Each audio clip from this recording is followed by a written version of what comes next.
Hello and welcome everybody. We have a pretty big one, so let's get right into it. So we have the NAEU patch notes, February 26th, 2026. And let's start. We have some class changes. Warrior on Succession, charging Thrust has been changed so stamina does not recover during the movement phase. Frenzied Dash, the defensive effect has been changed from a forward guard to a forward guard plus resistance to all CC from the rear, so a sort of super armor. It's also changed so the character can no longer rotate based on the camera direction during the attack motion. Counter 1 to Absolute has been changed. Floating on counter and energy counter hits apply in PvE only, and changed knockdown on spin counter hits to also be PvE only. Spinning Slash, they removed the critical hit rate 100% for 1 second when using the skill. Awakening, Flow Overwhelm, they added a forward guard during the skill, and they removed the down attack damage plus 10% for 10 seconds. Flow Ankle Break, they've removed the critical hit rate for 3 seconds when using a skill and have added the down attack instead. Pulverize and Black Spirit Pulverize, the critical hit rate will now apply in PvP. Chain Heaven's Cleave, they added a super armor during the skill and changed floating to apply in PvE only. Solar Flare has been changed so the skill does not allow stamina recovery. Balance Strike, they've added super armor during the skill and changed stiffness to be PvE only. Learning the core Balance Strike will still allow it to apply in PvP. Cooldown has been changed from 3 to 5 seconds, and they've changed the skill combos, excluding the Great Sword Defense and Chain Heaven's Cleave, to only be available after the movement phase ends. Flow Hilt Strike has been changed to combo into the skill only when holding RMB after Balance Strike, and PvP damage ratios have been adjusted on Grave Digging, which includes the Slashing the Dead. It's been changed from 32 to 40% and 30.5 to 32, so slight damage increase. Flow Reckless Blow, also a slight increase from 29 to 36%. Going into Ranger, Awakening Ranger's Flow Rushing Wind is now more useful. So Flow Rushing Wind has been made available during cooldown. Has been changed to be unavailable during cooldown. Breezy Blade has been changed to combo into Flow Rushing Wind instead of Breezy Blade when the skill is on cooldown, and Vine Knot has been changed from consuming stamina to consuming mana. Stamina now recovers during the skill. Awakening Musa has some changes. Flame Rush, the stamina does not recover during the skill. Stamina now recovers during the attack motion after moving, same as Prime Flame Rush. And on Crosscut as well, no stamina recovery during the skill. Maehwa, Pedal Swirl, they've added an all AP plus 20 for 10 seconds when using a skill. The effect is identical to the one from Flow Frost Flower. Flow Cloud Stab, they sped up the skill animation, added a forward guard during the skill, they've added an air smash, and they adjusted the PvP application from 41.3 to 44.1%.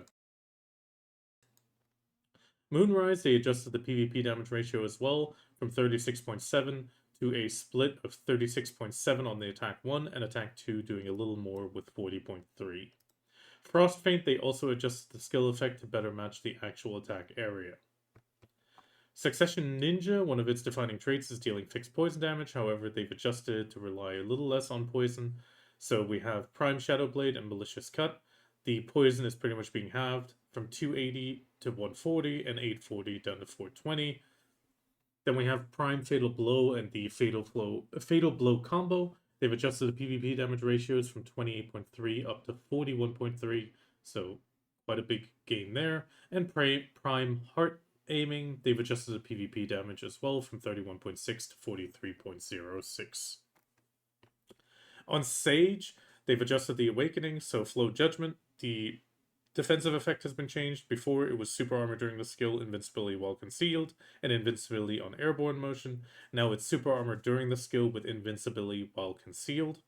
On the Impaling Flash, also a change on the defensive effect. Before it was invincibility into super armor during the skill, now it's super armor, invincibility, super armor. So there is this brief moment where you can grab them. Scholar as well, some invincibility changes, so Flow Golden Thunder has been changed so super armor applies from the airborne motion onward, excluding the invincibility effect applied while concealed at the start. Flow Gold Continuum, the invincibility effect has been changed during the airborne motion to a super armor. Flow Gravity Storm as well, invincibility effect during airborne motion to super armor, and reversal decreased the invincibility by approximately 0.3 per seconds. Deadeye, also some changes. So we have Mayhem. They've changed the stun to be PvE only. Bulletstorm, the stiffness on hits have been changed to a stun, now applying on the first hit only. They also apply in PvP. Also, some damage adjustments, so regular ammo is going up by around 400% on the hits, and the damage application going down by 2% to 32. Marnie rounds, similar increase, so 300% on the Marnie rounds, and the lowering of the PvP damage by 2%. Perfect Storm also being adjusted damage-wise from 2,796 to 3,000, but the damage application is going up in this case. Marnie rounds, similar thing again, 200% up, but very tiny damage increase of 0.2%. Wukong, also some changes. So the Celestial Nectar, they've adjusted the effect of Wukong's hair as follows. Trigger skills when fighting Buddha empowered skills, now when using the following skills in the fighting Buddha state to Sita's Gourd and Impale. The effect used to be summoning a shadow when using Tormenting Strike, Upheaval, or Heaven's Pivot. Summon a shadow now when using Stretch or Hold It, stiffness and extra damage. And on dash effect, there used to be dash towards a target by your power pole during certain skill combos while Wukong's hair is active. Now, dash towards a target hit by your power pole during certain skill combos, regardless of Wukong's hair status, so disabled if Nectar is locked. Additionally, if the attack lands, you can chain consecutive dashes while comboing into skills that extend the power pole. Dash will not trigger when comboing into extended skills or when returning to an idle pose. Tormenting Spike, Upheaval, and Heaven's Pivot has now been changed to Shadow Summon, the Shadow Summon to trigger at all times. And the Pierce and Extend, they updated skills to function the same in normal state as they do in Buddha state, so the knockback on hits is both PvE and PvP. Then we have some general class changes. Dark Knight, Trap of a Deer, they've improved the visual transition when performing a combo into Flow Darkness Outpouring. Then on the Darkness Outpouring, they changed it so the character will no longer rotate based on the camera direction when landing after the skill. Trap of the Vidir, they've adjusted the timing for when the character can move after a skill to be slightly later. Corsair Prime, Oceans of Lure, they fixed an issue where you could not combo into the Flow Wave Skedaddle after the skill attack too. Seraph Purga, Unveiling Enmity, they fixed an issue where stamina was not consumed when using the skill to the right. Changed it so you cannot use turn or move controls while mounted on a cannon if the cannon and your character are positioned in midair, and it's been changed so you cannot dismount from a cannon if the cannon and your character are also in the air. With that, we have the release of the Edania Hunting monster spot. So new hunting zones have been established in Hakinsa Sanctuary, Nymphomare, Orbita, and Sephiros regions. So near Hakinsa, we have the rock elephants. Then towards the cliffside or Orbita, we have the cliffside mountain sheep, coral stoneback crabs up north between Tenebraum and Nymphomare. And then we have south of Tenebraum, we have the golden leaf snake. Overall, they've all added extra items, so we see the Breath of Endtimes, which is used to craft the breath-imbued stuffed furniture from Edania. This can be bought and sold on the market. We have Gilded Leaf, Nymphomare Song, Cliffside Mountain Sheephorn, Golden Leaf Snake Scale, Rock Elephant Tusk, Rock Elephant Meat, and Rock Elephant Blood. They've renamed the Belladonna Elephant Hide to Elephant Hide. They've also added new furniture items from obtaining the monsters, so we see the Stuffed Rock Elephant Head with the Breath-imbued version, the Manor Stuffed Rock Elephant, which is a different one. Same thing for the Breath-imbued there again. Overall, the head will give damage reduction, while the full elephant will give max HP. Similar on the snake, we have another split like that, so we have the head giving extra AP against monsters, humans and adventurers, while the other one gives evasion positive. Cliffside Mountain Sheep is another one alternative, plus 15 AP on the full goat. On the head, though, it's only accuracy. And the Coral Stoneback Crab is being added with Hunting Mastery, plus 70 and plus 100 being added.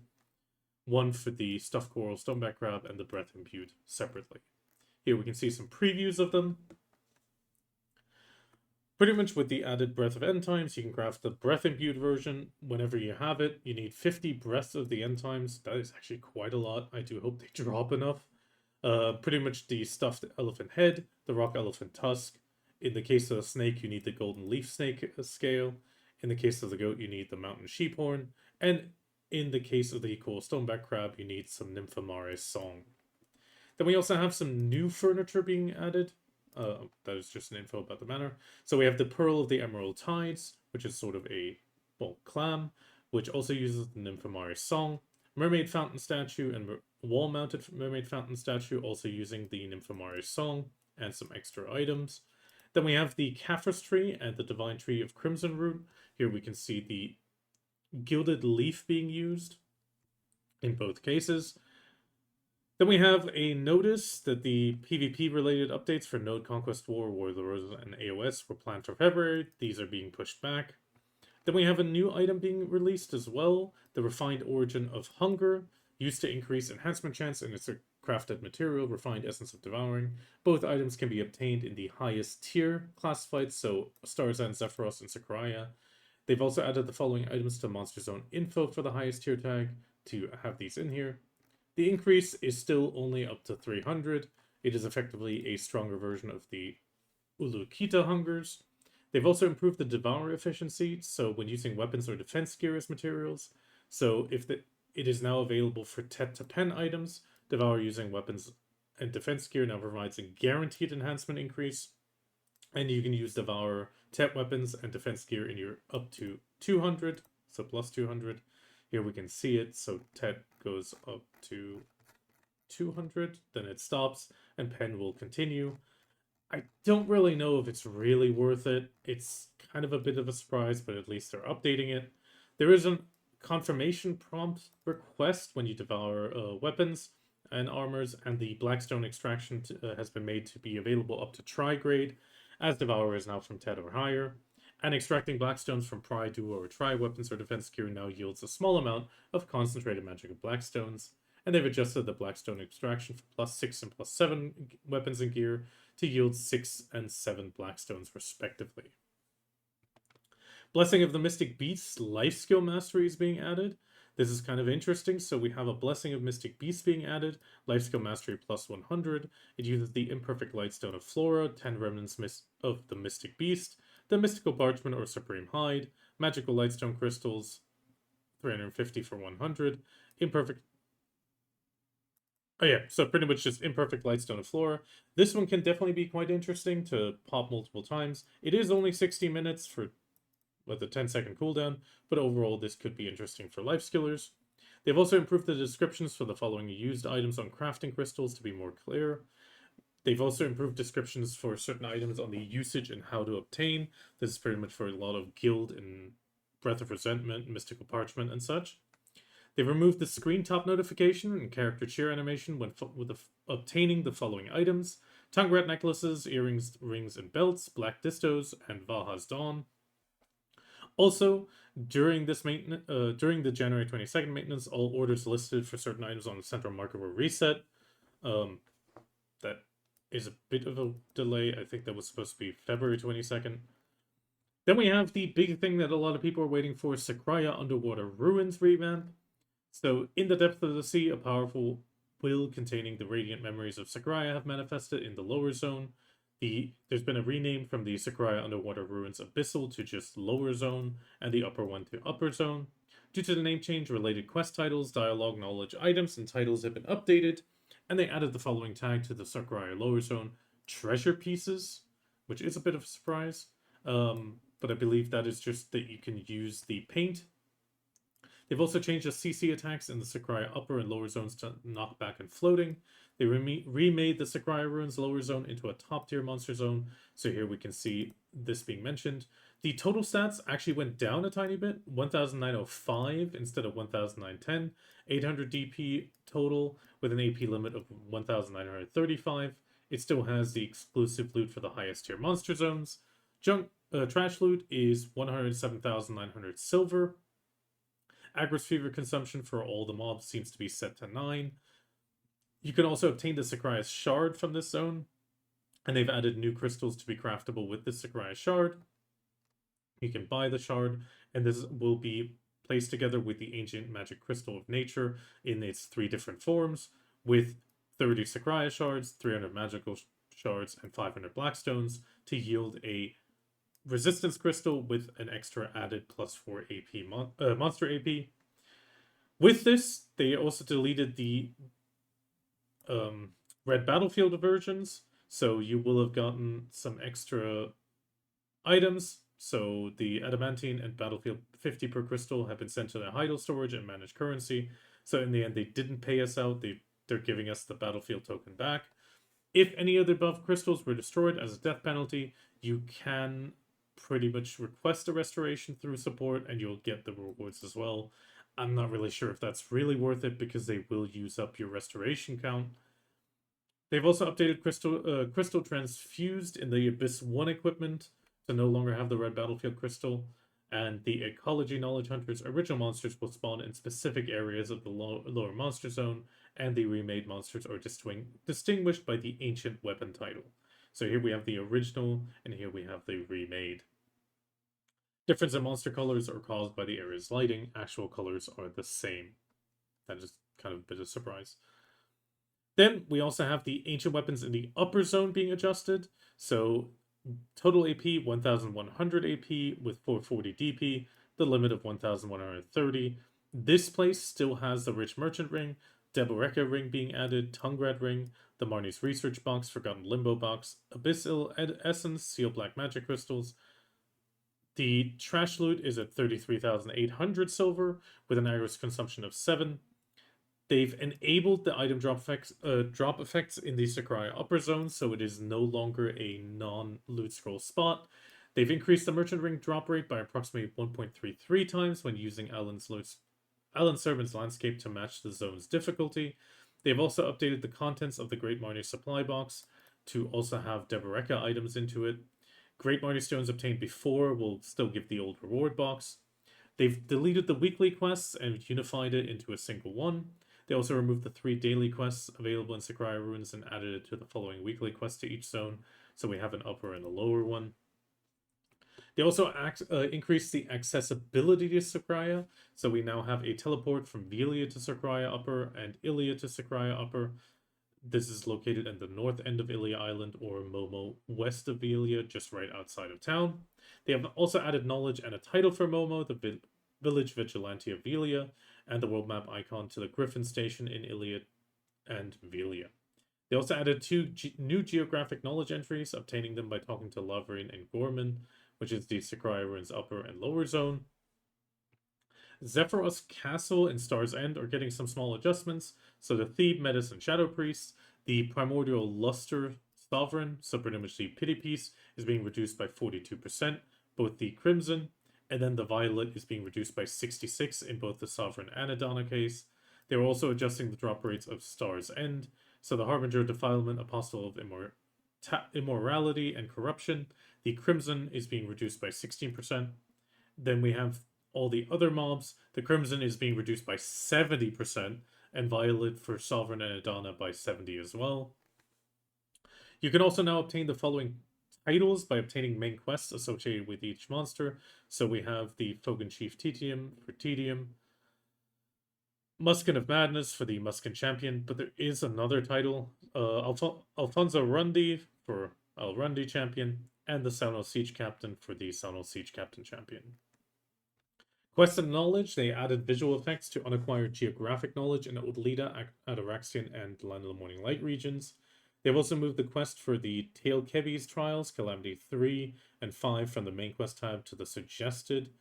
They've also added a new chat option to ask Cliff, the Professor of Combat at OV Academy, for information regarding equipped artifacts infusing lightstones and transfusing crystals. And they added a new option to ask Emma Batali, the head administrator at OV Academy, about the bulletin board. Then we have an expansion of life supply markets. So there used to be a limiting factor in the mushroom vendors and fruit vendors. Now every city will have a herb, fruit, and mushroom vendor. If they already had one, it is not getting added. Some towns will have it added twice. So for example, herb vendor is being covered by Eileen in Hakinza, but so is the food vendor, so she will have a double market, and also heroin will also cover the fruit and mushrooms. So now you can set up in every single town. If you have a favorite town, you can set up there, no problem. You will always have all vendors available.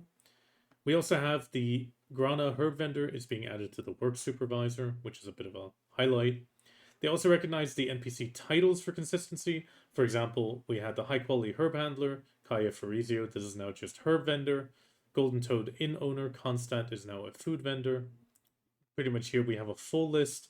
Vatu used to be a carpenter, now it's a furniture dealer, and so on and so forth. This is just to make things easier. They also removed the no tax info button from the chat options of certain NPCs, and they adjusted the placement of certain NPCs in Velia or Via Academy to better fit the event background. UI, they fixed the managing currency UI window, so the scroll position in the steel list is maintained until a loading screen occurs. It's also been changed to learn more magnifying glass icon in the event window to be more suitable. System-wise, they changed so guaranteed enhancement materials will no longer appear in the enhancement material list once Agris Essence is full. It has been changed so successful or failure message will now disappear if the enhancement window is closed or reopened, and they added a warning message when using equipment as a material for devouring. Web-wise, they've improved the account information page to display the original creation date of the Black Desert account created before the integration to Pearl Abyss. Translation, we have some consecutive quests just to change to questline. Breath Imbued Stuffed Falcon is the Breath Imbued Stuffed Hawk now. Stuffed Falcon as well to Stuffed Hawk. Konoichi Sanguine Petal Helmet is turning into the Sanguine Petal Headpiece. Then we have some modifications and changes. On Ranger, there was an issue with the Shadow of Hellfire while mounted on a Crocodilo. Then they added a transparent wall to prevent adventurers from straying off the path during the cutscene of the Tenebrown to the finale quest. There's a change on location of the mountain sheep indicated by the Ashen Wing during the quest. Orbita Mysterious Altar. They updated the navigation for Elephant Ivory during the Edania quest as well. Fixed some issues where the blur effect appear unnatural on characters during cutscenes in the Seraph Ascension. Fixed some issues where Wuju would occasionally turn transparent during Wuju's gift. Some more fixes for Wuju's gift. They also fixed an issue where the following titles could not be obtained after defeating Orze in Orzekia, the Lost in Orze's Ward, and Black Orze. They fixed an issue where the quest Ancient Symbol could not be completed if you had the Fountain of Origin knowledge from Dregan. They fixed an issue of the incorrect enrollment deadline for Class 1. They added a missing pause key guide to the credits scene for the Land of Morning Light ending and Olvia Academy patrons.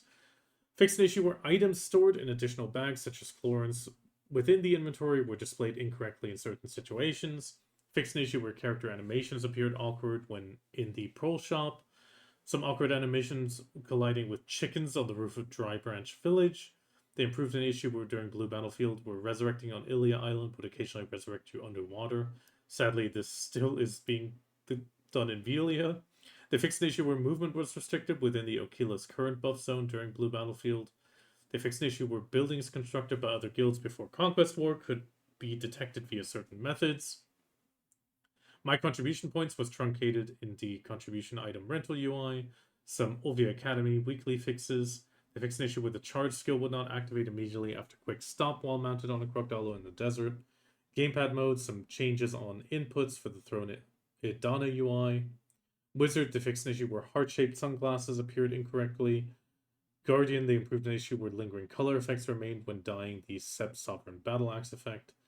Fixed an issue where the bikini part of the Bodica outfit appeared awkward on certain body types as Sorceress.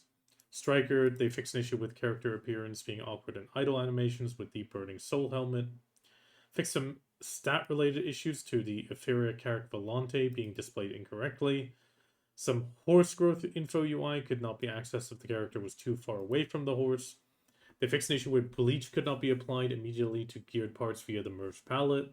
And they fixed an issue to the die preview not resetting properly when switching between die tabs. And they changed the ending credits background music for Olvia Academy. With that, we're getting into the big block of events. So first off, cheer for the 10th anniversary. So week 1, February 26th to March 5th, 1,000 Kron Stones and an anniversary cake. And week 2, it will be 1,000 Krons from March 5th to 12th. Cheer in week 1 and 2 to have a chance to be one of 100 lucky adventurers to win 10,000 pearls. So step 1, get your megaphone. This will be in your mail. Round 1 is February 26th after maintenance. This next one after March 5th. Enter the key phrase in the chat window world server normal chat groups to participate in the event. Shout the phrase, type the phrase containing keywords during the event to complete your participation. Enter the key phrase in the chat window. So here we have the happy 10th anniversary. It is best to copy. I'll try to put it below in the description as well. As long as the message includes the 3 keywords, happy, 10th, and anniversary, spacing does not matter. This will count. Going into the next one, celebrate with guild events, February 26th to March 25th. Support items for new guild members if you're a new or returning adventurer. If you join a guild, you will get some extra stuff or goodies. We have a Spring Glow outfit, inventory expansions, Theo Orbs, and again the Tier 4 Shootouts Courier Pet, some advice about maids, and journey boxes. Overall, if you're looking for a guild, you also get the Looking for Guild title in your challenge tab. This is a good chance to find one. Cake is not a lie. Also running from now until March 12th. Defeat monsters during the event to get a chance for the sweet cake. Defeating it has a chance to give you 1000 Grondstone box, and otherwise a guaranteed loot, Joy of a Special Day, which is a buff, concentrated magical black gem, magical shards, Grondstones, mystical spirit power, Caphras, and sharp black crystal shards. The buff is pretty much a +5 monster AP and DP, knowledge gain chance, item drop rate, higher knowledge grade, and +100 weight. Auto consumed upon retrieval. Then we have the Vellnado 10 extra spawns from now until March 12th. Vel has a special gift for all NAEU adventurers. So Vel will appear additional 10 times for a total of 14 spawns. So for the EU spawns, we have Vel starting today at 7:30. 7:30 on Friday, 4 in the afternoon on Saturday, 4 and 7:30 on Sunday, and then 7:30 in the evening on Monday again, with a stop on Tuesday. On NA, we have a slight shift, so here we have no spawn today, but then one on Friday, early, and one towards midnight, I believe that would be. Then we have Saturday, again, one at 2 in the afternoon, midnight, and actually, wait, ET. Oh, Pacific Standard, Eastern Standard. But, I mean, if you're NA, you know these times better than I do. Overall, here you can take a screenshot. We will move on. We have the 10th anniversary Twitch drops as well happening. So from now until March 12th, Twitch drops will be happening. Week 1, if you watch an hour, you get the Dreamy Enhancement Help Kit, 100 stack at 2, Magical Elixir Box at 3, Enhancement Help Kits at 5, Magical Shards 100 at 7 hours, we all need them, and 500 crons at 10 hours. Week 2, which is March 5th to 12th, again, the same thing. You can watch any Twitch streamer that is in the category. This is not bound to a certain streamer. Then we have the anniversary sale, up to 90% off. So right now, typical Traveler's Editions for $1. The Explorer and Conquerors at 50% off for $20 and $45. Same thing for the bundles, being reduced by the same amount. On Steam, the game is now 99 cents. Again, 50% off on all the other packs, $14.99 for example. On the Traveler to Explorer, Explorer to Conqueror, and Traveler to Conqueror. Then we have Watch Our Featured Creators. So a Decade with Our Adventurers 10-day relay stream. If you watch any of the partners below, as they give out 33 unique coupon codes, you have a chance to win while they celebrate the 10 years of Black Desert. If you get the code, it'll be 500 Grondstones and a 10th anniversary travel kit. Inside the 10th anniversary travel kit, the Never-Ending Adventure box, which is 10J special scrolls, loot scrolls, Laura's Warm Black Tea, Courser's Aura, Blessed Messages, Secret Book of Florin, Giovanni, Mercenary Experience, Mercenary Life Experience, Combat and Skill XP. The official stream date, a 10-hour stream to celebrate the 10th anniversary on March 5th, which is from 12 UTC to 22 UTC. Here we can see the schedule. So we have the relay stream schedule for Thursday, 26th, so today. Liv Yeti is going to start, Ion Yanis, Sethian, Blade NZ, Striker 500, Rayroar, Wakayashi, Zeroden, and then it continues with, I think there's Legia, Unicorn, Choice, Jakun VT, Zero, Armin, Byron Khan, Norelio, Rapolas, and Kiara. The relay stream details, day 1, 26th, again, here we can see Liv Yeti going from 8 to 22 UTC, then Ion Yanis from 18 to 20 on the next day. Day 3, 18 to 20 is Sethian going over to Blade NZ then. Ataraxian Dungeon Group and Boss Splits, but you can check this out if you want to. Then we have the Collect Anniversary Seal as well, event Pearl of the Decade. This is one of the things that a lot of people are interested in. So from now until March 12th, you can get the Pearl of the Decade, and after March 12th to 26th, you get the Decade Infused Pearl. So the Pearl of a Decade will drop can be collected during the event and can be exchanged for Pearl items at a 1-to-1 value. So here we see the Shining Adventure support box with a 30% coupon inside of it, which is 1,800 pearls. Ultimate Premium Enhancement Box, Thankful Premium for the appropriate amounts. The big highlight is the Celestial Calling Horn Permanent for 2,250, Oblivion Outfit Box, Choose Your Dream Mythical Gear Box, Wizard Gofi, Equipment Tailoring Coupon, Inventory Expansion, Pet Box Rare, Crystal Restore Coupons, Underwear Box, Yonar's Headpiece, Accessories, Glasses, Blacksmith Shiny Boxes, Gleaming Adventurer Boxes, Choose a Resplendent Storage Boxes, pretty much all the nice goodies. The pearls themselves will be removed on April 2nd and will be paid out for silver. Any unused package coupons will be registered to your coupon book during the April 2nd. And then afterwards, for the Decade Infused Pearl Round 2, we have the Radiant Adventure Pack. So Premium Outfit Boxes, Mount Skill Selection, BD9 Primavera. Choose Your Costume Box is quite a highlight here. Value Pack and Kama Sylvia and such for 15 days. The maid contracts are in here. Marnie Processed Fuel, Horse Breeding Resets, Theo Orbs if you still need them. And gold bars effectively at the bottom again. During the event, you can gather the Anniversary Pearls in several ways. First off, you'll get login challenges. You can earn up to 49,000 pearls per round. Oh wait, you log in daily and claim the 10th Anniversary Advance Ticket, and then you complete the Limited Time Anniversary Quest. That will yield you 49,000 pearls per round.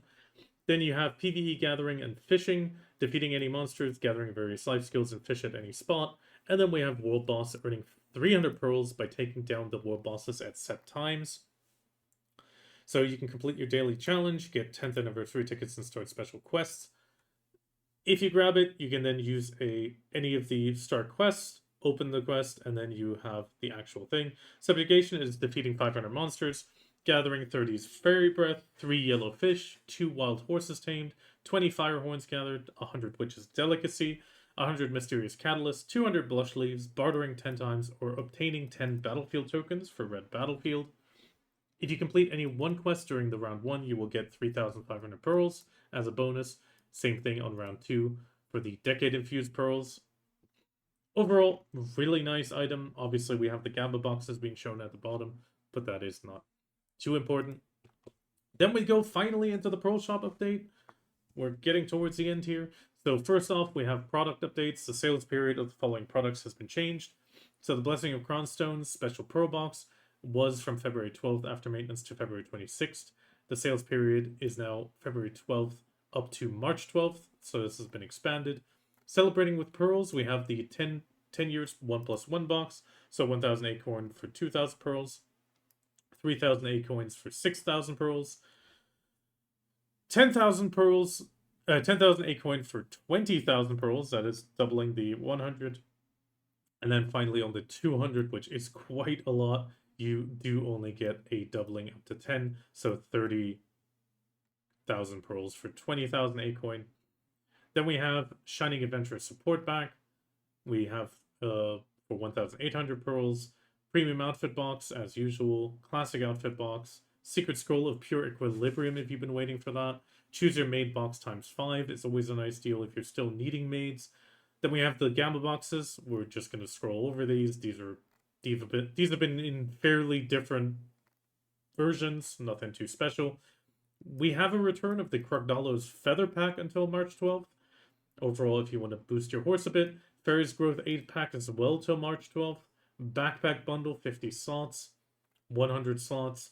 Then we have some new and returning packs from until March 26th. If you are a returner, 70% off is very, very good to grab. Same thing for the additional discounts on the Naftar campsite and the weight category being 35% off. And with that, I wish you the best of luck in BDO, and I hope you enjoy Sycraia, and I will hopefully see you around.